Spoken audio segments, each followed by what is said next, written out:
valor de la ley por escrito. Reconocer los diferentes tipos de documentos legales o administrativos, su importancia y uso. Bienvenidas y bienvenidos a una sesión más de Aprende en Casa. Un espacio creado especialmente para ustedes, con el objetivo de que puedan seguir aprendiendo durante la contingencia que estamos viviendo. Les recordamos e invitamos a que durante este tiempo fomenten relaciones sanas con su familia. Por ejemplo, pueden participar en los trabajos del hogar para que este sea equilibrado y justo para todas y todos. Pueden motivar relaciones empáticas, es decir, reconocer que otra u otro integrante de su familia quizás se siente como ustedes ante esta situación. O bien practicar su paciencia y tolerancia con actividades que puedan realizar en su hogar. Pronto llegará el tiempo en que puedan regresar a sus actividades fuera de casa. Luego de estos consejos, alumnas y alumnos de lengua materna española de segundo grado de secundaria, las y los invitamos a prepararse con un cuaderno o una hoja de papel y un lápiz o una pluma para que realicen sus anotaciones, preguntas y actividades. Recuerden que estas deberán integrarlas a su carpeta de experiencias para que al regresar a su aula puedan presentarlas a su maestra o maestro y retomar los temas estudiados. Dicho lo anterior, entremos en materia. El tema de esta sesión es los documentos legales o administrativos. El propósito, reconocer los diferentes tipos de documentos legales o administrativos, así como su importancia y uso. Como ustedes saben, en la vida cotidiana las personas realizamos trámites o servicios en diversas instituciones, ya sean públicas o privadas. En esas situaciones nos es imprescindible saber cómo abordar los textos que se usan para tales trámites o servicios. Este tema es de suma importancia para todas y todos. ¿Alguna vez han visto o leído uno de estos documentos? ¿Saben para qué sirven? Un documento legal o administrativo es un comprobante que certifica, valida o demuestra algo.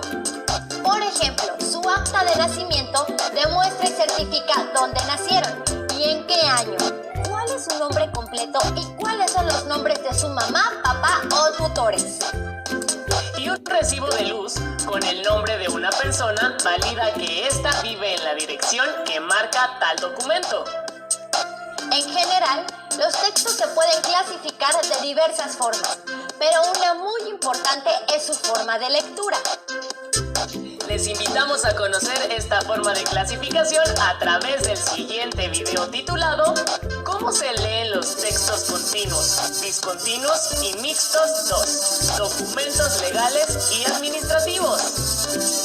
Tomen nota, ya que les serán útiles para contestar las preguntas que les plantearemos hacia el final de la sesión. Hola, me acaban de aceptar en mi primer empleo, pero estoy nervioso porque en unos días firmaré el contrato y la verdad no sé cómo identificar la información importante de manera más rápida.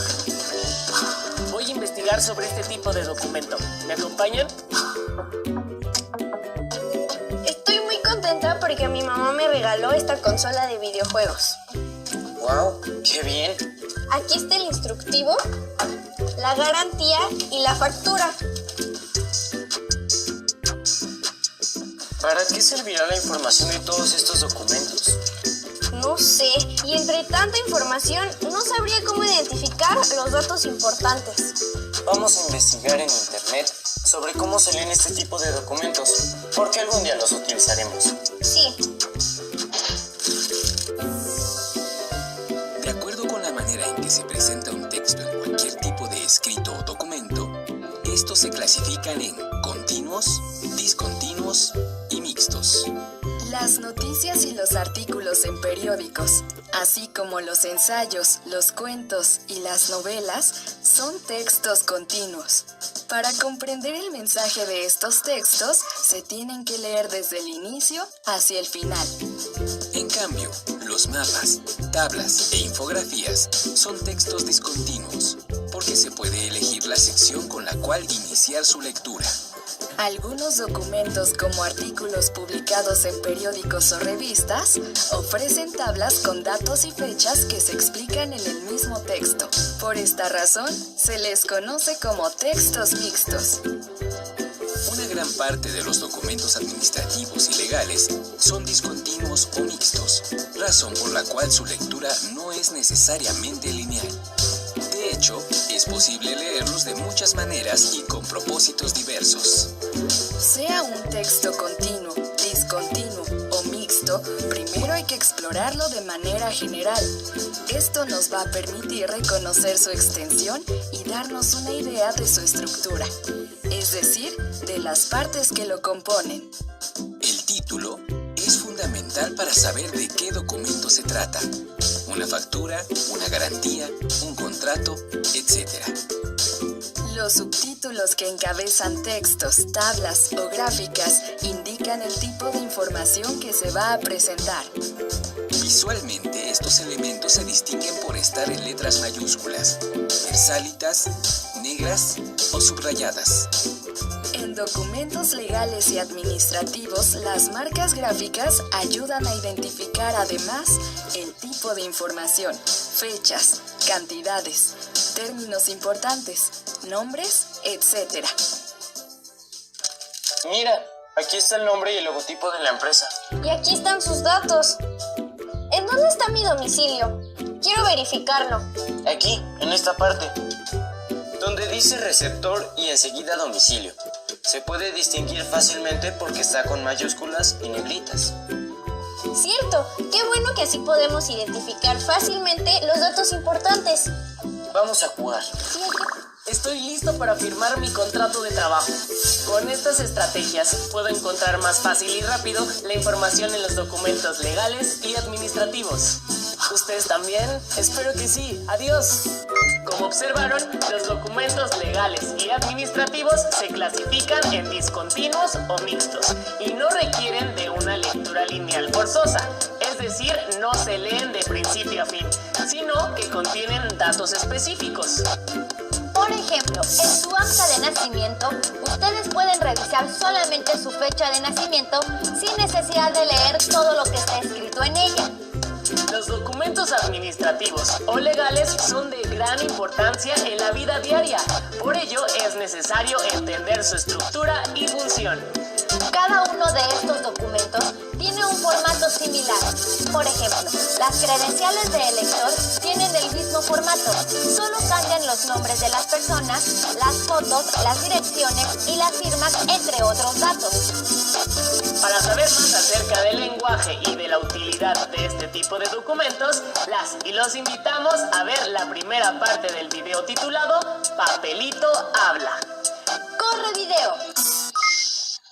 Los documentos administrativos y legales acreditan desde la personalidad jurídica hasta la propiedad de bienes o la validez de transacciones comerciales.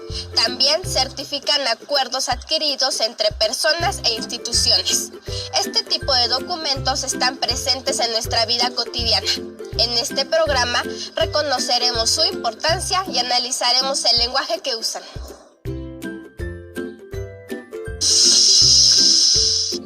Muy bien, chicos, en esta clase vamos a ver los documentos legales y administrativos. Por favor, abran sus libros en la página 119, sesión número 2. ¿Sí? ¿Trajeron los documentos que les pedí? Bueno, muy bien. Vamos a trabajar analizando y revisando cuáles son los datos que tienen los siguientes documentos. Por ejemplo, factura, el contrato de compraventa, carta poder, el pagaré, ¿sí? Y los cheques. Esos son entre otros documentos que vamos a revisar, que son la póliza, ¿sí? El pago de honorarios. Bueno, pues vamos a analizar y vamos a formar equipos de 6 o 5 personas para que revisemos los datos y los elementos que deben contener estos documentos. En la vida cotidiana utilizamos diariamente, por ejemplo, las personas que rentan les deben de entregar un recibo de pago para comprobar que pagaron ese mes. Ajá. por ejemplo, las personas que compran algún aparato en alguna tienda, les entregan una póliza de garantía. Cuando se les descompone por motivos ajenos, por ejemplo, puede ser, no sé, que venga defectuoso el aparato, ¿sí? En esos casos aplica la póliza y viene ahí especificado en ese documento cuándo pueden ustedes utilizar ese documento, ¿sí? O cuándo pueden aplicar ese documento.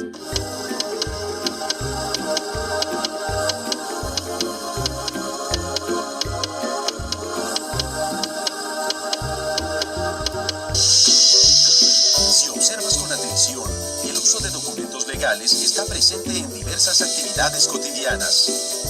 Para que una persona retire dinero de una cuenta bancaria, se puede expedir un cheque. Al adquirir un producto o servicio, recibimos una factura en la que se hace constar la venta. Este documento facilita cualquier aclaración futura. Contiene datos como fecha, descripción, precio, impuestos, información y datos fiscales del proveedor. Comprando productos como los artículos electrodomésticos, debemos exigir la garantía sellada por el distribuidor y con la fecha de compra. Esta compromete al proveedor a reparar defectos o reemplazar el artículo sin costo para el consumidor. Para establecer una relación laboral o la prestación de un servicio, se firma un contrato que expresa la voluntad de las partes de cumplir el acuerdo.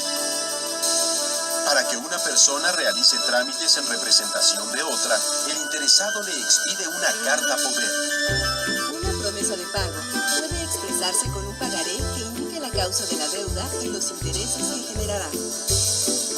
Otro ejemplo de documento legal es la escritura, expedida por un notario público que acredita la propiedad de una casa o un terreno.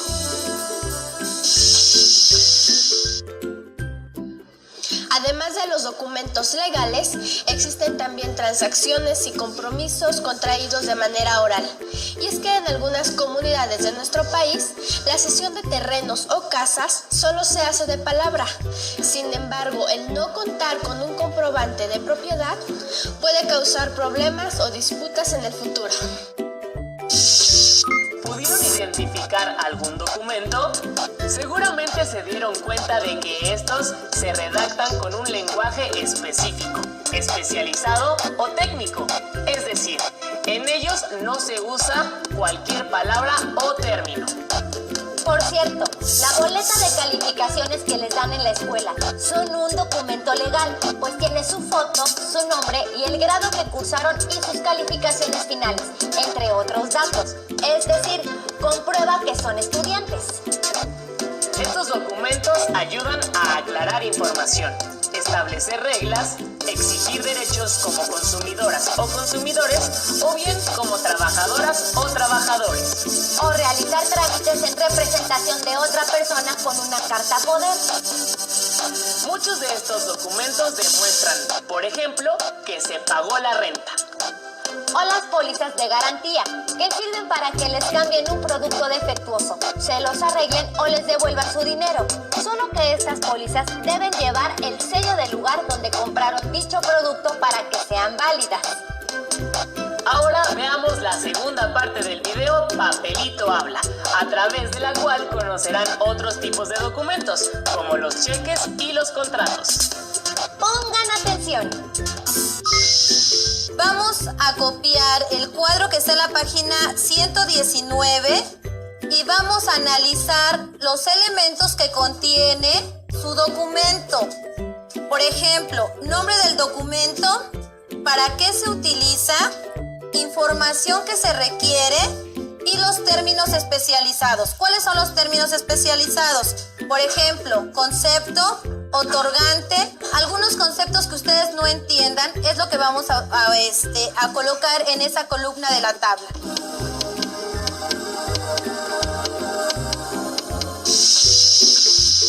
¿Cuáles son los documentos legales que se usan con más frecuencia? El notario es una persona que tiene fe pública, que se la da a la autoridad, se la da al Estado, y es un experto en derecho. Por eso se otorgan ante él ciertos actos muy importantes para la sociedad, tanto desde el punto de vista patrimonial como seguridad personal. Por eso se hacen ante el notario las compraventas de bienes inmuebles, que es el patrimonio principal de las personas. Se hace ante el notario el otorgamiento de poderes, que es la facultad que tiene una persona para representar a otra. Se hace ante el notario el testamento, que es precisamente la disposición que hace una persona para que sus bienes, derechos y obligaciones, una vez que muera, pasen a las personas que ella desee y se cumplan las obligaciones como ella desee. Esos son quizá los principales actos que se hacen ante el notario. ¿Qué partes contienen y qué términos utilizan? Bueno, las partes que se contienen en todos los contratos y en todas las participaciones y declaraciones de las personas, obviamente tienen su denominación técnica. En la compraventa hay un comprador y hay un vendedor. El comprador es el que adquiere el bien, el que adquiere el inmueble, el que adquiere el bien y el que paga el precio. El vendedor es el que transmite el bien a la persona que se lo está adquiriendo. En los poderes hay dos partes. Uno el que otorga el poder, que es el poder dante, y otro el que recibe el poder, que es el apoderado, y es el que se encarga de representar el poder dante. En las sociedades hay dos o más partes, que son precisamente las personas que forman una persona diferente, que es una persona moral, que va a tener algunos fines específicos, ya sea con carácter lucrativo o no lucrativo. Y esas personas son las socias, que son los que aportan el dinero a la sociedad o aportan su participación a la sociedad para realizar ese fin colectivo, un objeto especial. Recapitulando, este tipo de documentos requiere datos específicos, como su nombre completo y en algunos casos la dirección de casa o teléfonos para localizarlas o localizarlos. Como observaron, hay personas que se encargan de validar ciertos documentos, como las notarias y los notarios, quienes tienen el poder para validar los acuerdos entre dos personas, como los contratos de compraventa de alguna casa o terreno. Asimismo, observaron que hay un lenguaje específico para redactar este tipo de documentos y que los datos de estos documentos deben ser precisos y claros y no deben tener tachaduras o escribirse encimados. Si quieren profundizar en este tema, las y los invitamos a que consulten la revista Proteja su Dinero de la Comisión Nacional para la Protección y Defensa de los Usuarios de Servicios Financieros, la CONDUCEF. En especial, el ejemplar de abril para niños y jóvenes. Dicha revista está disponible en www.conducef.gov.mx/revista. Pero, ¿por qué es tan importante el nombre? Para responder esta pregunta, las y los invitamos a ver la tercera parte del video Papelito Habla. ¡Adelante! ¿Por qué es importante sistematizar nuestro nombre y firma para asuntos legales? Es importantísimo. El Código Civil en sus primeros artículos precisamente se los dedica a todo lo que es el registro del nacimiento de las personas sin nombre. Es muy importante y que todo mundo sea consciente de que el nombre que uno tiene es el nombre que aparece en el acta de nacimiento, no el nombre social que se utiliza y que se va deformando con el tiempo. Por eso es importante que todo el mundo vea en su acta de nacimiento cuál es el nombre que tiene y usarlo en todos los documentos oficiales, en todas las comparecencias ante las autoridades, en todos los documentos oficiales y en todas sus comparecencias ante notario y cualquier otro asunto. Sabemos en muchos casos que hay más de un nombre de las personas, Ramón, Juan, Pedro, etc. Pues hay que usarlos todos. También hay nombres que tienen entre los apellidos una D o una I. Si está en el acta de nacimiento, habrá que ponerlo en todos estos actos. Es muy importante que seamos cuidadosos. Esto causa muchos problemas. En la legislación mexicana no existe el apellido de casada en ningún caso. Por lo tanto, las mujeres en ningún documento oficial deben de usar el apellido de casada. O sea, el de González, el de Hernández, eso no lo deben de usar las señoras. Tampoco existe la situación, el nombre de viuda, quitarse esa costumbre muy mexicana de ponerse las señoras, tal de viuda de tal, eso no se debe de usar tampoco.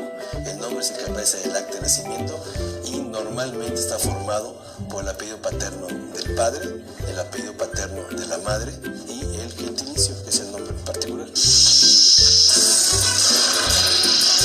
¿Sabías que la Procuraduría Federal del Consumidor, Profeco, tiene la misión, entre otras cosas, de promover y proteger los derechos del consumidor y fomentar el consumo informado? La Profeco recibe anualmente miles de denuncias y quejas contra proveedores de bienes y servicios. También da a conocer los resultados de pruebas y estudios realizados a los productos para ayudar a los consumidores a tomar mejores decisiones de compra. Te invitamos a visitar su sitio en internet. A lo largo de este programa vimos cómo los documentos legales están presentes en nuestra vida diaria. Es conveniente conocer su función, lenguaje y formato para facilitarnos la realización de trámites y evitar contratiempos. Ahora saben que, legalmente, su nombre es de gran importancia y que deben fijarse en que todos los documentos que firmen tengan esa firma o rúbrica de la misma forma y que su nombre se escriba completo y de forma clara y legible. Revisen siempre que todos sus datos estén escritos correctamente. Las y los invitamos a profundizar en alguno de los documentos administrativos que llegarán a usar en su vida diaria, como un pagaré, el recibo de pago o el cheque. Para ello, les presentamos la cuarta y última parte del video titulado Papelito Habla, la cual expone sobre los documentos que han conocido a lo largo de esta sesión. Tomen nota de sus características y usos. Muy bien, ya que llenaron sus documentos, vamos a revisar qué elementos contiene cada documento y en qué caso lo vamos a utilizar. ¿Sí? Vamos a iniciar con el equipo que le tocó el pagaré. Muy bien. Katia. El pagaré contiene el número del cheque, la cifra que se va a pagar, el nombre a quién se va a pagar, el lugar donde se hace el pago, la fecha, la cantidad en letra, los datos del que va a pagar, la firma y los datos de a quién va a pagar. Y sirve, se utiliza cuando se pide un préstamo. Muy bien. Cuando pides un préstamo te dan este documento. Sí. ¿Y qué parte o qué letra no entendieron ahí? Ninguna. Todo lo entendieron, no tiene términos especializados. Vamos a checar los datos que tiene el recibo de pago. ¿Quién de ustedes me puede decir? A ver, Brian. Algunos son la fecha de pago o compra y otra es el servicio o producto que cubren el recibo, nombres y firma de quien da y recibe el servicio o producto. Muy bien. En la parte de abajo viene una leyenda que dice que el pago hecho en efectivo o en cheque. ¿Qué se va a hacer ahí? Pues ahí vas a poner si das el dinero así normal o tienes que ir con un cheque a un banco a comprar. Muy bien. Y más abajo nos trae el número de qué? De cuenta del banco. De cuenta del banco, exactamente. En caso de que paguen o reciban ese pago con cheque, van a anotar siempre el número del cheque y el banco. ¿Qué banco? Las firmas son muy importantes. Muy bien, vamos a analizar la información del último equipo que le corresponde el cheque. Marco, ¿me puedes decir cuáles son los elementos que tiene el cheque? Contiene la cuenta, la subcuenta, contiene el nombre del que va a entregar el cheque, el nombre del que va a recibir el cheque, las fechas, el número de cuenta, nombre de quien lo recibe, cantidad en número y letra. Muy bien. Y por último, ¿qué? La firma. La firma. Muy bien. Bueno, pues ya analizamos cuáles son los elementos que debe de tener cada uno de los documentos legales y administrativos que ustedes pueden utilizar en la vida cotidiana, ¿sí? En casa, en la oficina, no sé, al comprar un aparato, un documento, ¿sí? Entonces, ya analizamos estos documentos, espero que sirva de gran ayuda para que cuando vayan a comprar un aparato, pues la póliza de garantía, ustedes pueden hacerla válida. O, por ejemplo, cuando, no sé, vayan a pagar la renta, cuando vayan a hacer algún préstamo, acuérdense que deben de escribir los datos completos, los nombres completos. Si tienen uno o dos nombres, anotar esos nombres correctamente, ¿sí? Porque puede haber después problemas por no escribir bien el nombre o por a lo mejor no escribieron bien la cantidad, ¿sí? Con los números o con las letras. Entonces, vamos a seguir investigando estos documentos en las clases siguientes de esta secuencia. Ya conocieron las características de la mayoría de los documentos legales y administrativos. Es por eso que se dice papelito habla, pues con ellos se demuestra que un documento comprueba una compra, una venta o una identidad, entre otros. Todo lo que se encuentre en esos documentos será su respaldo en caso de cualquier problema, reclamo o comprobación. No pueden tirar dichos documentos y deben guardarlos en un lugar específico y seguro. Y deben recordar, incluso, leer las letras pequeñas de estos documentos. Después de haber visto este video, tomen nota y respondan las siguientes preguntas.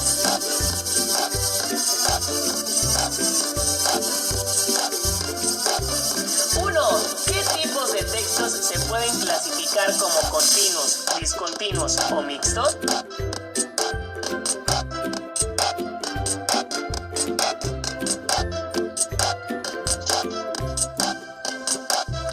2. ¿En qué actividades se usan los documentos legales y administrativos?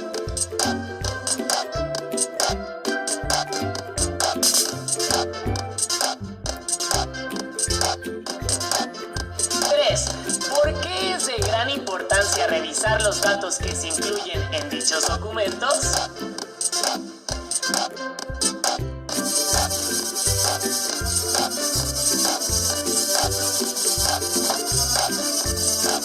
4. ¿Por qué representa una ventaja usar un documento por escrito a comparación de uno oral?